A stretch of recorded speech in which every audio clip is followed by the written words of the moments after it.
A'udzu billahi minasyaitonir rajim. Bismillahirrahmanirrahim. Naik truk menuju lembah dari Pegadaian bersama Mbah. Watak buruk bisa diubah bila ada kemauan untuk mengubah. Assalamualaikum warahmatullahi wabarakatuh. Alhamdulillah wassalatu wassalamu ala Rasulillah wa ala alihi wa mawalah, amma ba'du. Sahabat-sahabatku yang dirahmati Allah Subhanahu wa taala. Tidak ada di antara kita yang menyukai watak buruk. Apa aja itu watak buruk? Banyak sekali. Di antaranya adalah sifat sedekah, serakah, ria, dan sombong. Apa itu serakah? Serakah adalah ketika pembagian, dia pengen semuanya menjadi miliknya. Kita bisa lihat ketika bulan Ramadan, di waktu takjil, menuju waktu buka. Kalau di masjid itu ada takjil, berbagai macam ada makanan di situ. Kayaknya semuanya pengen diambil, padahal orang lain juga ngantri banyak. Itulah sifat serakah. Dikumpulkan banyak-banyak, tapi ketika azan berkumandang, yang dimakan nggak seberapa. Itu yang disebut dengan serakah. Pengen semuanya menjadi miliknya, padahal kemampuannya nggak sebesar kemauannya.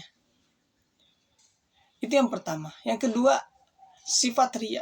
Sifat ria adalah bagian daripada watak buruk juga. Kenapa? Karena ria itu dia menuhankan pujian.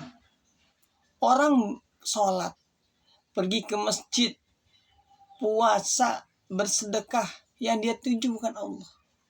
Dia hanya pengen disebut sebagai orang ahli ibadah, rajin ke masjid, gemar puasa, dan orang yang dermawan.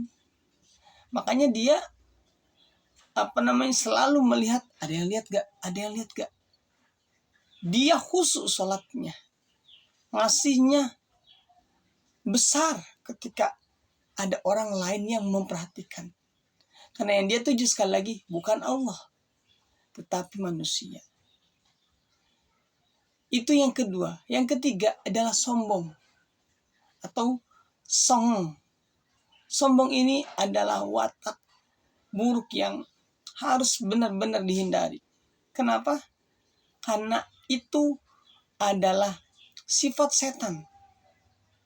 Yang dia merasa bangga, sombong dulu ketika di surga. Ana khairun minhu, khalaqtani min nar wa khalaqtahu min tin. Ketika Allah perintahkan setan itu bersujud kepada Nabiullah Adam. Aku diciptakan dari api neraka dan dia diciptakan dari tanah. Dia merasa bangga, dia sombong bahwa tanah itu lebih hina daripada api.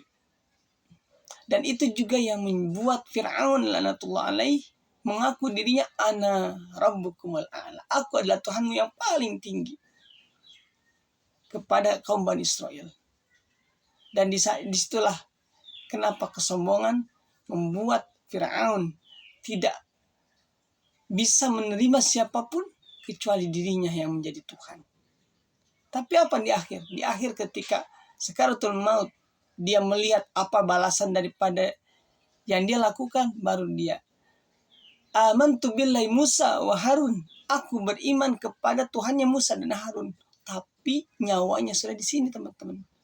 Udah di tenggorokan, lagi sakaratul maut, dia sudah melihat balasan yang akan dia terima atas apa yang dilakukan. Baru dia mengatakan, ana amantu billahi Musa wa Harun. Aku beriman kepada Tuhannya Musa dan Harun. Tapi itu udah terlambat. Udah gak bisa lagi bertobat karena itu jalur terakhir.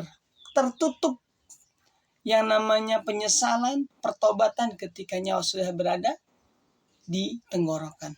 Teman-teman yang dirahmati Allah Subhanahu wa taala, itu di antara 3 watak buruk yang perlu kita hindari. Sebenarnya masih banyak, namun teman-teman pasti tahu ketika hal buruk itu sedang kita lakukan. Mudah-mudahan Allah membimbing kita, menuntun kita, dan menyelamatkan kita dari watak-watak buruk yang tidak diridhoi Allah Subhanahu wa taala. Barakallahu fikum, kurang dalamnya mohon dimaafkan. Wassalamualaikum warahmatullahi wabarakatuh.